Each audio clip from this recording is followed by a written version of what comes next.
साथियों, आप सभी का स्वागत है, अभिनंदन है। आज श्री कृष्ण जन्माष्टमी है और इस अवसर पर श्री कृष्ण की बात करना आप सभी के साथ बहुत ज़रूरी है, बहुत ख़ास है। आप सभी लोग मंदिर जा रहे होंगे, मिठाइयाँ खरीद रहे होंगे, एक दूसरे को जन्माष्टमी की शुभकामनाएं भी दे रहे होंगे। श्री कृष्ण का जीवन जो है एक यूज़र मैनुअल की तरह है। जब आप अपना कोई नया मोबाइल फ़ोन खरीदते हैं या कोई गाड़ी खरीदते हैं या कोई कार खरीदते हैं या कोई फ्रिज खरीदते हैं या कोई टीवी खरीदते हैं, तो उसके साथ में आपको एक यूज़र मैनुअल भी मिलता है, जिसमें यह लिखा होता है कि आपको यह सामान या प्रोडक्ट किस प्रकार से यूज़ करना है, किस प्रकार से इस्तेमाल करना है, किस प्रकार से प्रयोग करना है, आपके प्रोडक्ट में क्या क्या फीचर्स हैं। अगर उसमें कोई गड़बड़ी होती है या ऐसी स्थिति आती है कि वह ठीक से काम नहीं कर पा रहा है या उसमें किसी प्रकार की एरर आ गई है, तो आप यूज़र मैनुअल में उसकी समस्या का हल भी इंगित होता है, लिखा होता है। इसी तरह अगर आप श्री कृष्ण के जीवन को बहुत करीब से जाके देखें तो उसमें आपके जीवन का एक यूज़र मैनुअल दिखाई देता है। आपके जीवन की हर परेशानी का, हर एरर का निदान है, हल है। इसीलिए श्री कृष्ण को अपने जीवन का यूज़र मैनुअल बनाइए। युद्ध काल और कोरोना काल का सामना करने की सीख आपको श्री कृष्ण के जीवन से बेहतर और कहीं भी नहीं मिल सकती है। इस समय पूरी दुनिया युद्ध से, बीमारी से, कोरोना काल से, संघर्षों से पीड़ित है।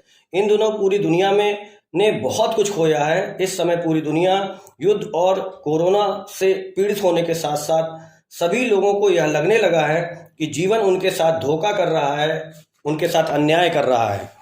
श्री कृष्ण के जीवन में उनका सब कुछ छूट गया, लेकिन वे बिल्कुल भी विचलित नहीं हुए। आज हमें यह भी श्री कृष्ण के जीवन से सीखना चाहिए। पहले उनकी माँ छूटी, पिता छूटे, फिर जिस नंद बाबा और यशोदा ने पाल पोस कर उन्हें इतना बड़ा किया, वो भी आखिर में छूट गए। जिन दोस्तों के साथ वो खेलते रहे, कूदते रहे, बड़े हुए, वो भी आखिर में छूट गए। उनका प्रेम राधा भी उनके साथ हमेशा नहीं रही। इन सब बातों के अलावा वे गोकुल से भी दूर हो गए, फिर मथुरा से भी दूर हुए। आखिर में उनके द्वारा बसाया गया नगर द्वारिका भी समुद्र में डूब गया। अगर कुछ नहीं छूटा तो वह उनकी मुस्कुराहट और उनकी सकारात्मक सोच। इसलिए श्री कृष्ण दुख के नहीं बल्कि उत्सव के प्रतीक हैं। श्री कृष्ण अकेले हैं। उनका जन्म रोते हुए नहीं, मुस्कुराते हुआ है, और वो पूरे जीवन में मुस्कुराते रहे। यह अलग बात है कि उनका पूरा जीवन युद्ध में बीता, संघर्षों में बीता और चुनौतियों का सामना करने में बीता। उन्होंने अपने जीवन में सुख का एक दिन भी अपने जीवन में नहीं देखा। कुछ लोगों के जीवन में युद्ध आ जाता है तो कुछ लोगों को अपना जीवन युद्ध जैसा लगने लगता है, लेकिन भगवान श्री कृष्ण बिना विचलित हुए जीवन भर युद्ध लड़ते रहे। जरासंध नाम का एक राजा हर बार मथुरा पर आक्रमण करता था। श्री कृष्ण ने उसे कई बार हराया।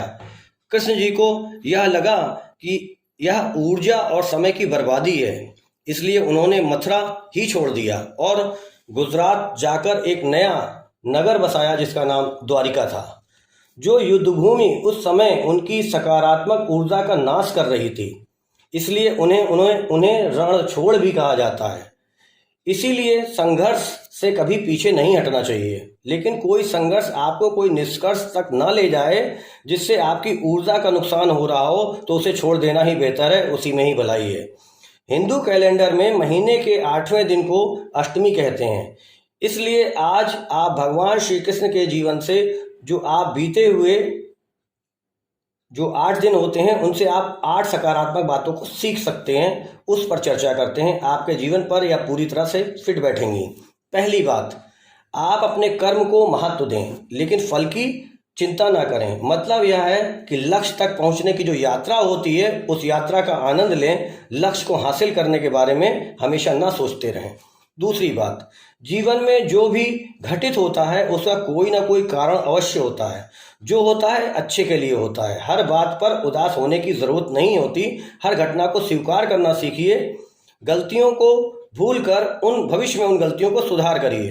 तीसरी बात, श्री कृष्ण भगवान थे, इसलिए वह जानते थे कि भविष्य में क्या होने वाला है। फिर भी यह सब जानते हुए भी वह वर्तमान में जीते रहे और इसी हिसाब से योजनाएं भी बनाते रहे, उसी हिसाब से संघर्ष करते रहे। कल क्या होगा उसकी चिंता छोड़कर आज का आनंद लें, आज का जीवन जिएं। चौथी बात, श्री कृष्ण कहते थे, क्रोध, लोभ और अहंकार नर्क के 3 द्वार हैं। इनको आज ही त्याग दें और जीवन में शांति को अपनाएं।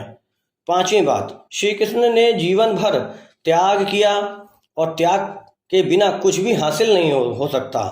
आगे बढ़ने के लिए अपने आराम, अपना पैसा, अपना समय, अपना सुरक्षा के जो भाव होते हैं उनको त्याग करने के लिए हमेशा तैयार रहना चाहिए। छठी बात, भगवान श्री कृष्ण द्वारिका के राजा थे, कुशल योद्धा थे, उनके पास सब कुछ था, लेकिन विनम्र बने रहते थे। यही आपको भी करना चाहिए। बिना विनम्रता से बड़ी सफलता बेकार है। त्याग करें और सबकी सहायता करें। सातवीं बात, श्री कृष्ण भगवान होते हुए भी अर्जुन के सारथी बने, क्योंकि कोई काम छोटा या कोई काम बड़ा नहीं होता है। आपको अपने काम से हमेशा प्रेम करना चाहिए। आठवीं बात, आज के दौर में अच्छे और सच्चे मित्र बहुत कम होते हैं। अगर आपके जीवन में ऐसे कोई मित्र हैं, ऐसे कोई रिश्ते हैं, तो उन्हें संभाल कर रखें, संजो कर रखें। हमेशा ऐसे मित्रों की सहायता करें। दुनिया जब इस समय युद्ध और कोरोना काल से गुजर रही है, तो आप भी श्री कृष्ण को रोल मॉडल बनाइए, आदर्श बनाइए, आध्यात्मिक गुरु बना सकते हैं। इसके लिए आपको भगवान श्री कृष्ण को अपने हृदय में गहराई से उतारना होगा, आत्मसात करना होगा उनके विचारों को। आपको अध्यात्म की विंडो शॉपिंग से बचना चाहिए, क्योंकि इन दिनों विंडो शॉपिंग के माध्यम से अध्यात्म लोग चाहते हैं।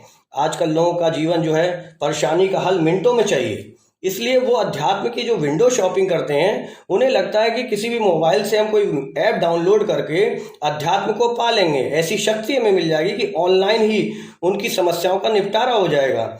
असल में जीवन में ऐसा होता नहीं है। आपको याद होगा पुराने जमाने में जो ऋषि हुआ करते थे, तपस्वी हुआ करते थे, मुनि लोग जो हुआ करते थे, वो बरसों बरस जंगलों में और पहाड़ों पर तपस्या करते थे, परिश्रम करते रहते थे, मेहनत करते रहते थे, तब इस तपस्या का उन्हें फल मिलता था।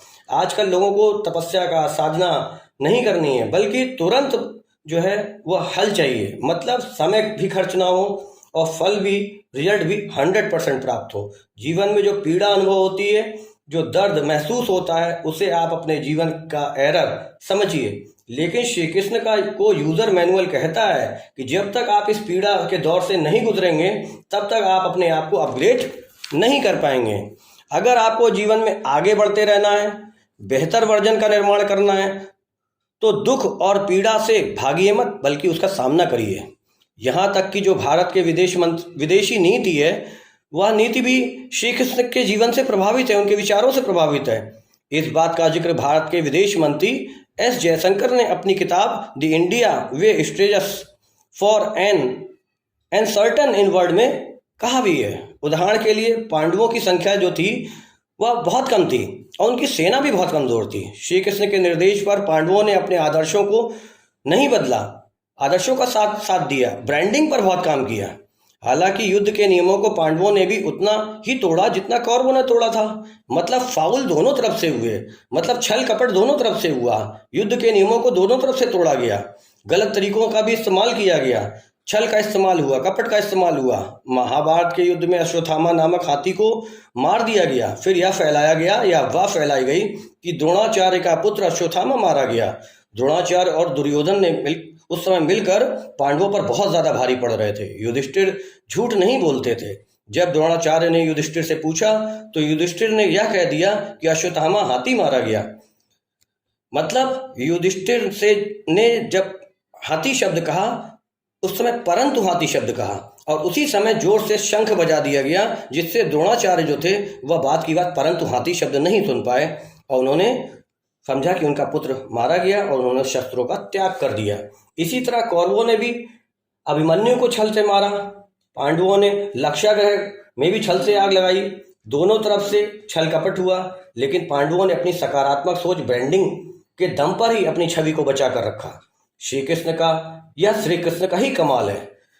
यानी कि सकारात्मक ब्रांडिंग उस जमाने में भी बहुत जरूरी थी। इसीलिए आज भी आप कौरवों को खलनायक के रूप में देखते हैं और पांडवों को एक नायक के रूप में देखते हैं। क्यों? क्योंकि उनके साथ श्री कृष्ण थे। भारत किसी के प्रति आक्रामक रूप नहीं अपनाता है। भारत में अर्जुन ने भी यही किया था। अर्जुन तो युद्ध में उतरना ही नहीं चाहते थे, लड़ना ही नहीं चाहते थे, पर श्री कृष्ण के समझाने पर, कहने पर वह युद्ध के मैदान में आ गए।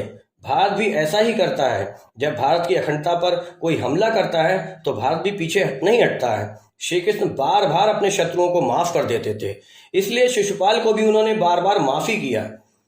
श्री कृष्ण ने बहुत धैर्य बनाए रखा, लेकिन आखिर में सुदर्शन चक्र चलाकर शिशुपाल का वध कर ही दिया।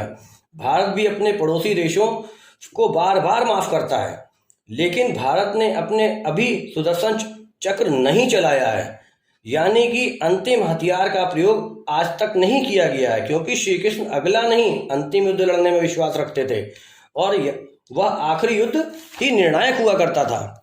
कूटनीति की दुनिया में कई बार आउट ऑफ बॉक्स जाकर सोचना पड़ता है। महाभारत के युद्ध में भी दुर्योधन ने कहा था कि कृष्ण की पूरी सेना अपने साथ रख लें या कृष्ण अकेले पांडवों के साथ चले जाएं, लेकिन तब पांडवों ने भी कृष्ण की सेना को छोड़ दिया था और कृष्ण को अपना लिया था। अर्जुन ने भी सारी सेना छोड़कर कृष्ण को अपनाना बेहतर समझा, क्योंकि अर्जुन बहुत अच्छी तरह जानते थे अगर कृष्ण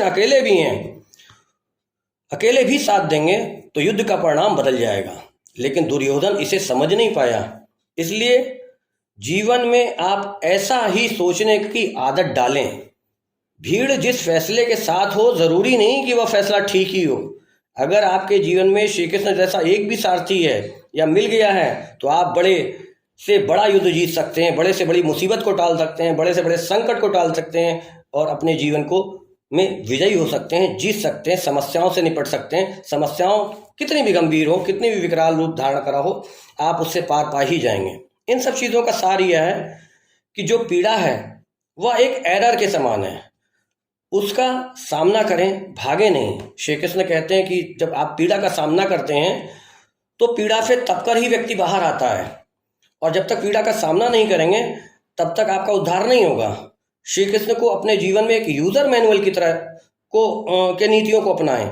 आपको अगर मेरा वीडियो पसंद आया हो, इसे सब्सक्राइब करें, लाइक करें, शेयर करें। Thank you very much. जय हिंद।